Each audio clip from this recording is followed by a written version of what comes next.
సోమవారం ప్లస్ శనివారం శక్తివంతమైన పూజా విధానం పాటించాల్సిన నియమాలు. కార్తీక మాసం అంటేనే పవిత్రమైన మాసం అయితే కార్తీక మాసంలో వచ్చే కోటి సోమవారానికి చాలా విశిష్టత ఉంటుంది. కార్తీక మాసంలో శ్రవణ నక్షత్రం ఉన్న రోజును కోటి సోమవారం అంటారు. నిజానికి తినేని కోటి సోమవారం అనే శాస్త్రాల వర్ణించాయి, కాని వాడుక భాషలో దీనిని కోటి సోమవారం అని పిలవడం అందరికీ అలవాటుగా మారిపోయింది.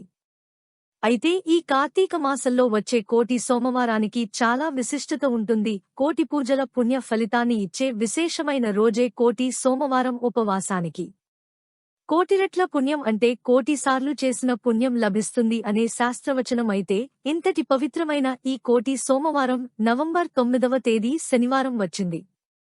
ఈ పవిత్రమైన కోటి సోమవారం శనివారంతో కలిసి రావడం చాలా విశేషమని పండితులు తెలియజేస్తున్నారు. ఎందుకంటే శ్రీ మహావిష్ణు జన్మ నక్షత్రం శ్రవణ నక్షత్రం. కార్తీక మాసంలో శ్రవణ నక్షత్రం ఉన్న రోజును కోటి సోమవారం అంటారు. ఇది శ్రీ మహావిష్ణువు జన్మదిన క్షేత్రంతో కలిసి రావడం వలన దీనిని పరమ పవిత్రమైన రోజుగా పండితులు తెలియజేస్తున్నారు. కాబట్టి ఇంతటి పవిత్రమైన ఈ రోజు శివకేశవులకు భేదం లేకుండా ఇద్దరినీ ఏకకాలంలో పూజించడం వలన మొక్కని పొందుతారు అనే శాస్త్రాలు చెబుతున్నాయి. ఈ రోజున ఇంట్లో పూజ చేసే స్త్రీలు తెల్లవారుజామున బ్రహ్మ ముహూర్తంలో నిద్ర లేచి వాకిలి శుభ్రం చేసుకుని తల స్నానం చేయాలి. ఈ కార్తీక మాసంలో ప్రతి ఒక్కరూ చేయాలి. ఆరోగ్యం సహకరించని వారు మాత్రం గోరువెచ్చని నీటితో చేయవచ్చు. స్నానం చేసిన తర్వాత ఇంటి ముందు ముగ్గు వేసుకుని గడపలకు పసుపు రాసి కుంకుమ బొట్లు పెట్టుకోవాలి. పూజగదిని కూడా శుభ్రపరచుకుని ఇంట్లో పూజ ప్రారంభించాలి. స్వరూపుడైన వెంకటేశ్వర స్వామివారి చిత్రపటాన్ని పూలతో అందంగా అలంకరించుకోవాలి. ఈరోజు పూజ చేసేవారు వీలుంటే పసుపు రంగు వస్త్రాలను ధరించి పూజ చేయండి. అలాగే పసుపు రంగు పూలు పసుపు అక్షతలతో పూజ చేయడం వలన కోరిన కోర్కెలు ఖచ్చితంగా నెరవేరుతాయి. అలాగే వెంకటేశ్వర స్వామి వారికి ఖచ్చితంగా తులసి దళాలను సమర్పించాలి. ఎందుకంటే తులసి లేని విష్ణు పూజ అసంపూర్ణంగా పరిగణించబడుతుంది. ముఖ్యంగా ఈ కోటి సోమవారం నాడు ఇంట్లో దీపారాధన చేసేటప్పుడు శ్రీ మహావిష్ణువుకి ఎంతో ఇష్టమైన పిండి ప్రమిదలను మాత్రమే ఉపయోగించాలి. బియ్యం పిండితో కాని గోధుమ పిండితో కాని 2 పిండి ప్రమిదలను తయారు చేసుకోవాలి.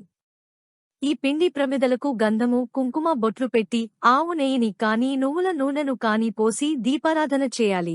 ఇక పూజలో నైవేద్యంగా పార్వతీ పరమేశ్వరులకు పాలను అరటి పండ్లను అలాగే వెంకటేశ్వర స్వామివారికి పానికము వడపప్పు చలిమిడి నైవేద్యంగా సమర్పించాలి. స్వామివారికి సమర్పించే పాలకల్లో తెలిసి దళాలను వేయాలి.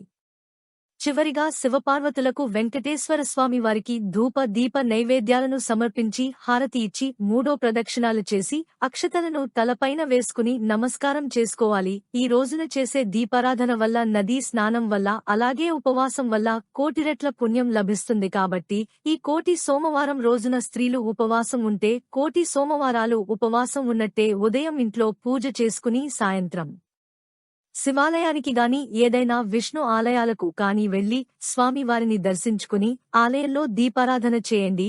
ఈ కోటి సోమవారం రోజున ముక్కోటి దేవతలు అందరూ శివునితో కలిసి శివాలయంలో ఉంటారట. కాబట్టి ఇంతటి పవిత్రమైన కోటి సోమవారం రోజున ఖచ్చితంగా శివాలయంలో దీపారాధన చేయండి. ఈ రోజు శివాలయంలో 365 వత్తులను వెలిగిస్తే కోటి సోమవారాలు శివాలయంలో దీపాలు వెలిగించినంత పుణ్యం లభిస్తుంది. శివాలయంలో ఉండే గోపురం వద్ద కాని ధ్వజస్తంభం వద్ద కాని దీపారాధన చేయాలి. అలాగే ఈ రోజు తులసి దగ్గర కాని ఉసిరి చెట్టు దగ్గర కాని శివాలయంలో ఉసిరి దీపం పెడితే కోటి జన్మల పుణ్యం లభిస్తుంది. ఈ రోజు ఒక దీపాన్ని వెలిగిస్తే కోటి దీపాలను వెలిగించినంత ఫలితం వస్తుంది. మనం చేసే జపం తపం పూజ అర్చన దానము ఉపవాసము జాగరణ ప్రతి ఒక్కటి కూడా ఫలితాన్ని ఇస్తుంది. అంతటి విశిష్టత కలిగినది ఈ కార్తీక మాసంలో వచ్చే కోటి సోమవారం. కలియుగ ప్రత్యక్ష దైవమైనటువంటి శ్రీ వెంకటేశ్వర స్వామివారి జన్మ నక్షత్రం శ్రవణ నక్షత్రం. కార్తీక మాసంలో వచ్చే శ్రవణ నక్షత్రం రోజున మనం దీపారాధన చేసిన దానం చేసిన పూజ చేసిన శివకేశవులు ఇద్దరికీ అంది కోటిరెడ్ల ఫలితాలను ఇస్తారు. ఈ రోజు విశేషంగా ఉసిరికాయ దీపాలను పెడతారు. అలా పెట్టడం వలన సకల ఐస్ వర్యాలు సిద్ధిస్తాయని ప్రతిదీ కోటి సోమవారం రోజు తెల్లవారుజామున ఈ ఉసిరి దీపాలను వెలిగించుకోవాలి. ఈ ఉసిరి దీపాలను ఉసిరి చెట్టు దగ్గర గాని లేదా తులసి చెట్టు దగ్గర గాని ఎక్కడైనా సరే వెలిగించుకోవచ్చు. ఉసిరి దీపాలను వెలిగించలేని వారు మామూలు దీపాలను అయినా సరే పెట్టాలి లేదా పిండి దీపాలను అయినా సరే పెట్టవచ్చు. ఖచ్చితంగా ఇలా ఏదో ఒక దీపాన్ని పెట్టాలి. అలా పెట్టడం వలన సాక్షాత్తు వెంకటేశ్వర స్వామి మరియు పరమేశ్వరుని అనుగ్రహం కలుగుతుంది. ప్రత్యేకించి ఉసిరి దీపాలు పెట్టాలనుకునేవారు ఈ కోటి సోమవారం రోజు పెట్టుకుంటే శివకేశవులు ఇద్దరికీ ఆ దీపం చేరుతుంది.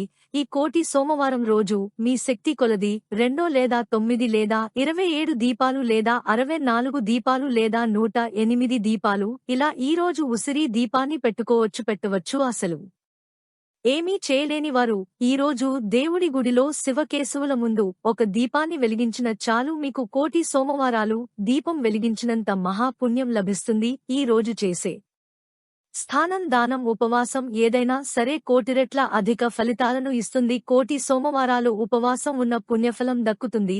ఈ రోజున శివాలయ సందర్శనము అభిషేకము ఉపవాసము లేదా నక్తం లేదా ఏకభక్తం ఎవరి శక్తి అనుసారం వారు చేస్తే మంచిది. అదే విధంగా ఈ రోజు దీపారాధన ఆకాశదీప దర్శనం దానాలు ధర్మాలు చేస్తే ఆ ఫలితం రెట్టింపు అవుతుందని శాస్త్ర ప్రవచనం. శివునికి అభిషేకం చేసి ఉపవాసం ఉండాలి. సాయంత్రం ప్రదర్శకాలమందు ఇంట్లో దీపారాధన చేసి పూజ ముగించుకుని శివాలయానికి వెళ్లి మరోసారి ఈశ్వరుని దర్శించుకోవాలి. ఆలయంలో దీపారాధన చేయాలి. అనంతరం ఇంటికి వచ్చి భోజనం చేస్తే కోటి సోమవారాలు ఉపవాసం ఉన్న పుణ్యఫలితం లభిస్తుందని శాస్త్రాన్ని చెప్తూ ఉన్నాయి. కోటి సోమవారం రోజు ఉపవాసం ఉండి నియమ నిష్ఠలతో దీక్ష పూర్తి చేస్తే స్వామివారి అనుగ్రహం పొందుతారని ప్రతిదీ ఉపవాస దీక్ష చేపట్టిన భక్తులు ఓం నమఃశివాయ అనే పంచాక్షరి మంత్రంతో భక్తి ప్రవర్తలతో శివుడికి దగ్గరగా ఉపవాసం చేయాలి. ఉప అంటే దగ్గరగా, వాసం అంటే నివసించడం, ఉపవాసం అంటే దగ్గరగా నివసించడం అని అర్థం. పర్వదినాలలో